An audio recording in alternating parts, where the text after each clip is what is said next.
Ben oui, on est tous pèlerins dans le monde. On est tous pèlerins dans le monde à la recherche et en cheminement. Tous on marche. Si on reste stagné, c'est là où le problème est. Ben, il est tout. Il est tout dans ma vie. Il y en a, par exemple, qui me disent toujours que j'ai la joie dans ma vie et pourquoi et comment est-ce que je suis heureux. Et je leur dis, bien, j'ai Dieu dans ma vie, donc j'ai besoin de rien d'autre. Ma confiance là-dedans, elle est dans la miséricorde de Dieu. J'ai rencontré le père Emmanuel Zetineau à l'église de la paroisse Marguerite-Bourgeois, qui est située à l'île des Sœurs, à Montréal. C'est une église qui a été aménagée dans un ancien centre commercial.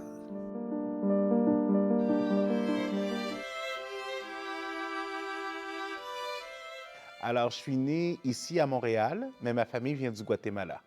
Alors, j'ai une famille où on est 4 enfants, donc 3 garçons et une fille. 2 de mes frères sont nés au Guatemala et ma sœur et moi, on est nés ici à Montréal. Jusqu'à 5 ans, je demeurais à Montréal. Alors, c'est là on est déménagé en Rive-Sud. Alors, à Saint-Hubert, et là, le tout se développait. Et puis, je suis allé là au secondaire, j'ai fait mon cégep à la Rive-Sud également, Édouard-Montpetit.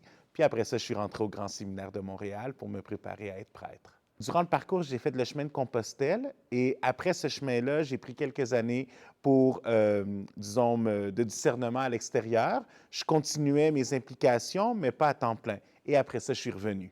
Présentement, je suis curé de la paroisse Sainte-Marguerite-Bourgeois à l'île des Sœurs. Donc, comme curé, bien, je m'occupe de la paroisse, je m'occupe des activités, là, vraiment, là, de la catéchèse, de la messe, de tout ce que ça contient. Mais je suis impliqué également au niveau diocésain. Alors, je m'occupe de l'œuvre des vocations également, donc je suis l'assistant du directeur des vocations.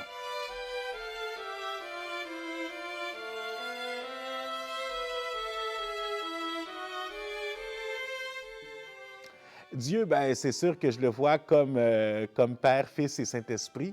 Alors, cette Trinité qui est là pour nous guider, pour nous aider. Comme son enfant, il veille sur moi, il se préoccupe de moi.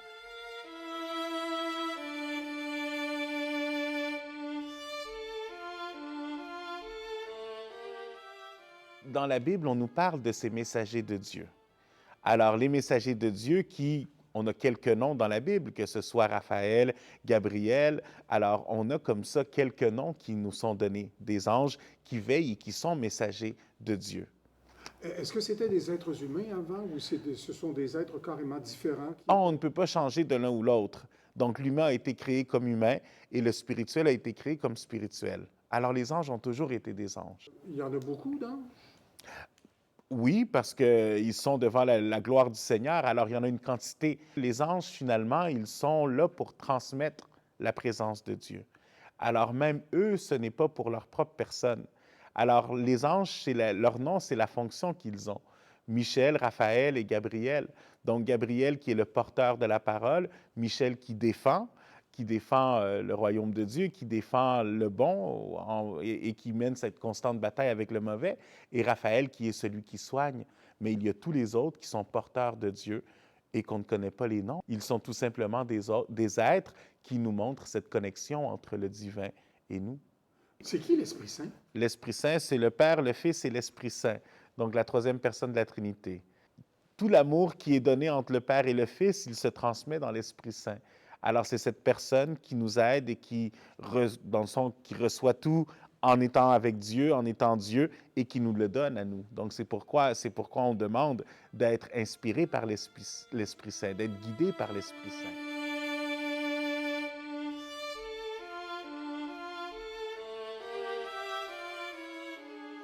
À partir de quand est-ce que Dieu a commencé à créer les humains? Vous voulez une date? Et une heure. Écoutez, j'étais pas présent, alors exactement, je ne le sais pas. Oui, il y a un moment où est-ce qu'il y a justement cet être avec raison et qui, comme enfant de Dieu, est créé et est fait. Okay. Qu'il y a un être qui a été différent des autres avant lui, ça c'est certain. Et c'est cet être-là qui a été créé par Dieu pour justement être comme enfant et comme être humain. Est-ce que Dieu a créé l'univers? Oui, Dieu a créé l'univers. Ouais. Est-ce que l'univers va disparaître un jour? Quand on sera dans son éternité, on n'en aura plus besoin. Un jour, il n'y aura plus de création de nouveaux êtres. Oui, un jour, il y aura une fin à ce que l'on connaît humainement. parce qu'on sera dans la pleine présence de Dieu et on n'aura plus besoin de cette réalité terrestre. Pour vous, est-ce qu'il y a de la vie ailleurs dans l'univers? Ah, c'est possible. Oui. Ben oui, ça serait possible. Il n'y a rien Est-ce qui qu'il pourrait y avoir empêcherait. des êtres, des créatures de Dieu ailleurs dans l'univers? Ouais, alors il faudrait aller les évangéliser. La mission ne serait plus juste sur cette terre, mais ça serait une mission extraterrestre aussi. Annoncer la bonne nouvelle dans tout l'univers.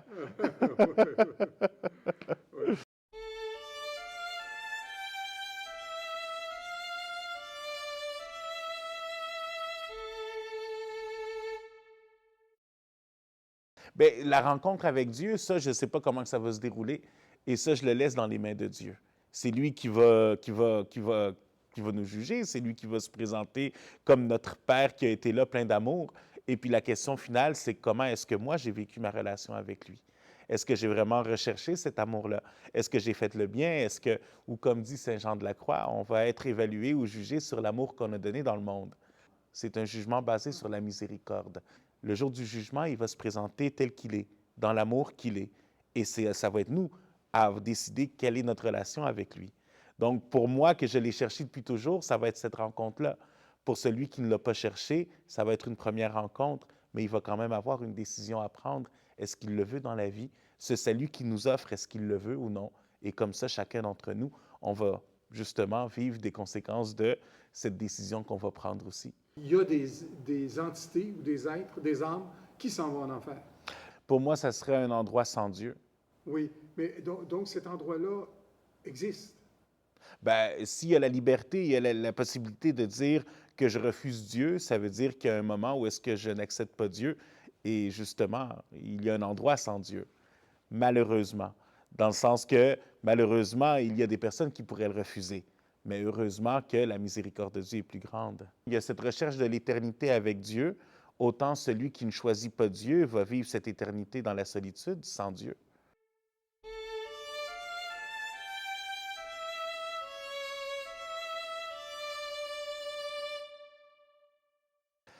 Bien, la prière, avant tout, c'est le dialogue avec Dieu.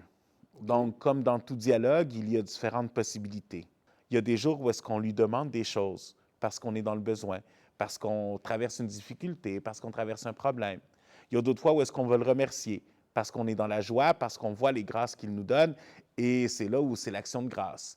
Il y a d'autres fois où est-ce qu'on reste tout simplement en silence parce que sa présence est suffisante. On n'a pas besoin même de paroles. Alors, dans cette façon-là, la prière vient nous aider pour être avec lui. Mais chaque jour, je dirais, ou même différents moments dans la journée, notre prière ne va pas être la même. Mais l'important, c'est, je reviens, c'est la prière, c'est nous lancer dans les bras de Dieu. Donc, faire pleinement confiance à Dieu. Dieu et les saints et ceux qui peuvent nous aider, est-ce qu'ils peuvent intervenir sur notre condition humaine ou sur notre condition qu'on vit? Par exemple, on vit un malheur. Dieu peut tout faire parce qu'il est tout-puissant. Alors, de ça, j'ai confiance. Dieu peut faire des miracles. Oui, Qu'est-ce sinon qu'il il ne peut serait faire pas comme... Dieu. Pardon? Sinon, il ne serait pas Dieu. Il va faire des miracles à la suite de prières? Il fait des miracles toujours. Juste le fait qu'on soit vivant est déjà un miracle. Juste le fait qu'on soit dans ce monde équilibré est déjà un miracle. Le fait qu'on ait assez d'oxygène pour respirer, le fait qu'on ait assez d'oxygène pour vivre, déjà là, c'est un miracle. Est-ce qu'il peut guérir? S'il peut tout faire, il peut tout faire. Donc, les gens qui prient Dieu pour obtenir une guérison, ça peut aboutir à une guérison. Oui, mais en même temps, il faut être conscient, Jésus, quand il est venu, il n'a pas guéri tous les aveugles de ce monde. Il n'a pas guéri tous les lépreux de ce monde. Il en a guéri que quelques-uns. Dans le sens que c'est pas une question, c'est pas le Seigneur, s'il ne me guérit pas, c'est pas parce qu'il m'aime moins ou parce qu'il m'aime plus. C'est pas une question de loterie, c'est pas une question de, mais c'est une question de, ben, il y a encore une continuité, il y a encore quelque chose que j'ai à faire dans cette vie. Alors oui, il me donne cette possibilité-là pour pouvoir continuer ma mission. Mais ce n'est pas parce que j'ai été meilleur qu'un autre ou parce qu'il m'aime plus qu'un autre. L'amour de Dieu est là pour tous. Je pense que ce qui est important, c'est de voir que cette protection-là, elle est toujours là. Ce n'est pas quelque chose de nouveau et qui va arriver seulement parce que la personne dit « protégez-moi de ceci » ou « protégez-moi de cela ». Dans le sens que Elle pourrait ne pas la le dire, puis elle protection, protéger pareil. ben oui, Des fois, on va s'empêtrer avec des choses que l'on demande, un peu comme une liste d'épicerie ou un peu comme quand on va au dépanneur, puis on dit: «Je veux ceci, je veux cela», puis on parle à Dieu de cette façon-là. Alors que si on sait que c'est un Père qui nous aime, eh bien, il nous devance dans tout cela. Alors l'important, c'est de voir comment est-ce que notre cœur, lui, est capable de vivre ce que nous avons à vivre en ne nous éloignant pas de Dieu.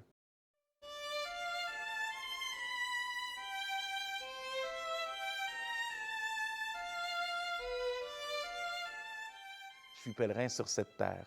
Alors je marche, mais je sais que mon but, je vais l'atteindre une fois que je vais être en présence de Dieu dans cette vie éternelle. Alors je me dis, la vie, elle est comme ça. On marche, il y a des jours qui sont plus difficiles que d'autres, il y a des moments qui sont plus compliqués, il y a des choses qu'on ne comprend pas. Mais je me dis, un jour, quand on va arriver au but, quand je vais être dans cette rencontre-là avec le Seigneur, c'est là où je vais comprendre ce qui m'est arrivé, ou même là, je vais être en présence de Dieu, donc je ne vais même plus avoir besoin de me questionner. Ça va tout simplement être une présence avec lui. Et Dieu, donc, nous a créés en termes d'entité. Pourquoi est-ce qu'il a fait ça? Bien, on est créé comme ses enfants, et comme ses enfants, on est sur cette terre. Puis oui, je pense qu'il y a un désir et il y a une volonté qu'on soit éternel. Pourquoi est-ce qu'il nous a créés sur Terre?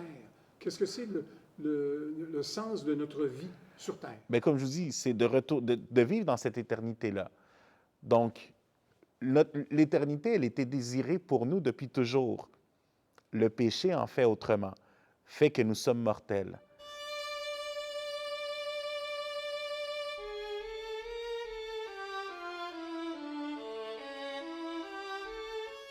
Je pense que la bataille du bien et du mal, c'est quelque chose de très concret dans notre monde. C'est tout le temps un choix que nous avons d'aller vers le bien ou d'aller vers le mal.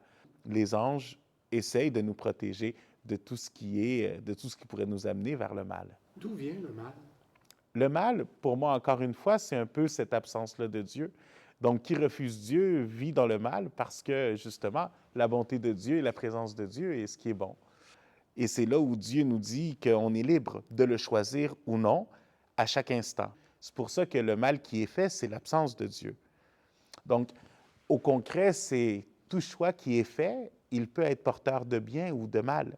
Est-ce qu'il y a différents types de péchés? Oui, on dit le péché véniel et le péché mortel. Donc, le péché véniel est celui qui fait partie de la vie quotidienne, disons, et qui parfois, un peu comme on disait tantôt, on essaye à chaque instant de faire le bien, mais il y a des fois où est-ce qu'on se trompe et on fait le mal. Le péché mortel, c'est celui qui nous éloigne plus gravement de Dieu par nos actions. Donc, que ce soit par exemple un exemple concret comme le meurtre, c'est quelque chose où est-ce qu'on se prend pour Dieu. Est-ce il y a possibilité d'identifier ces péchés mortels-là? Oui, il faut aller lire le catéchisme. Dans le catéchisme, donc, on a une liste de péchés mortels. Oui, exactement. Est-ce qu'il y a des notions d'intention dans le péché véniel et dans le péché mortel? Bien, en fait, oui, mais en même temps, il y a l'aspect de l'omission également. Donc, l'intention, tout péché, normalement, il y a une intention qui est portée. Oui. Sinon, on dit que c'est par omission. Donc, on voulait faire le bien, mais malgré tout, on a fait le mal. Alors ça, c'est aussi une omission. Et donc, c'est péché? Oui, c'est pourquoi qu'on demande pardon. Toutes les personnes passent par ça. Je suis capable de vivre sans Dieu. Et des fois, c'est dans des petits détails. Comme quoi, donc?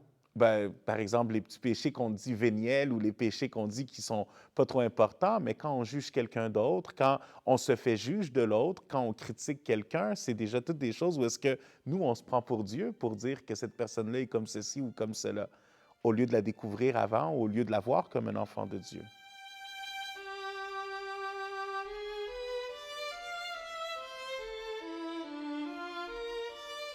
La souffrance existe, Oui. elle existe. Oui. Alors, dans cette souffrance-là, comment est-ce qu'on la vit? Je pense que c'est là la différence, encore une fois. Est-ce qu'on vit cette souffrance avec Dieu ou sans Dieu? Vivre la souffrance sans Dieu, c'est très pesant. Alors que vivre la souffrance avec Dieu, c'est là où on se sent accompagné malgré notre douleur. Il y a des êtres humains qui ne connaissent pas Dieu, qui n'ont pas été instruits par rapport à la présence de Dieu, qui sont dans les grandes souffrances, donc ils ne peuvent pas, eux, être accompagnés par Dieu dans leur souffrance, puisqu'ils ne connaissent pas Dieu. Ils ne peuvent pas se reposer sur Dieu. Comment est-ce que vous expliquez ça? Bien, je pense que Dieu est plus qu'une instruction. Alors, on est tous enfants de Dieu. Alors, comme enfants de Dieu, on est tous appelés vers lui. On est tous appelés à aller vers, justement, disons, ce Père qui est grand et qui est là pour nous et qui veille sur nous. Alors, c'est certain qu'il y a une connexion qui est là et que l'on recherche. Alors, je ne peux pas dire qu'un être humain peut vivre sans cette recherche de Dieu. Mais ce sens et cette soif spirituelle, je pense qu'elle est ancrée dans tout cœur humain. Ça veut dire que la personne qui n'a pas reçu une éducation au niveau De la religion de la a religion, quand même une soif spirituelle OK. et peut quand même rechercher à avoir justement cette grandeur et cet être qui est Donc, vous que nous voyez, on appelle Dieu là.